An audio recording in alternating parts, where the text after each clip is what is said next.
नमस्कार, माझ्या चॅनलवरती तुम्हा सर्वांचं स्वागत आहे। आज आपण करत आहोत सुशिला।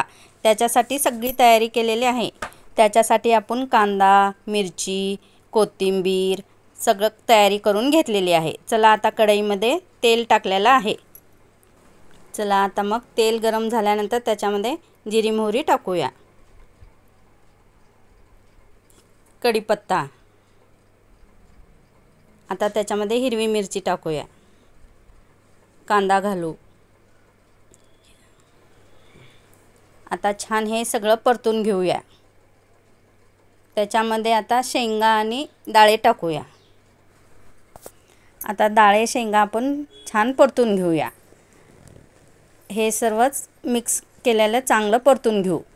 कांदा हा गुलाबी कलर पर्यंत छान परतून घेतला। आता आपण त्याच्यामध्ये हळद, चवीनुसार मीठ घालून चांगलं परतून घेऊया। हा आहे आमच्या पिल्लूचा शनिवारचा डब्बा। चला तर मग त्याच्यामध्ये थोडीशी साखर पण घातलेली आहे। चला आता आपण यामध्ये भिजवलेले चुरमुरे घालूया आणि छान मिक्स करून घेऊया।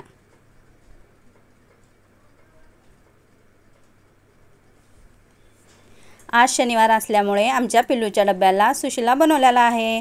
तुम्ही तुमच्या दीदीच्या भैयाच्या डब्याला काय बनवता मला कमेंट करून सांगा। आम्ही रोज डब्याला चपाती, भाजी, कधी भाकरी असं देतो। शनिवारी असं काहीतरी वेगळं लागतं मुलांना। चला तर मग आपला हा झक्कास सुशिला झालेला आहे। चला घेतलेला आहे वाढून, त्यावरती टाकूयात कोथिंबीर। व्हिडिओ आवडल्यास व्हिडिओला लाईक आणि शेअर करा, त्यासोबतच चॅनलला सबस्क्राईब करा। चला तर मग भेटूया पुढच्या व्हिडिओमध्ये।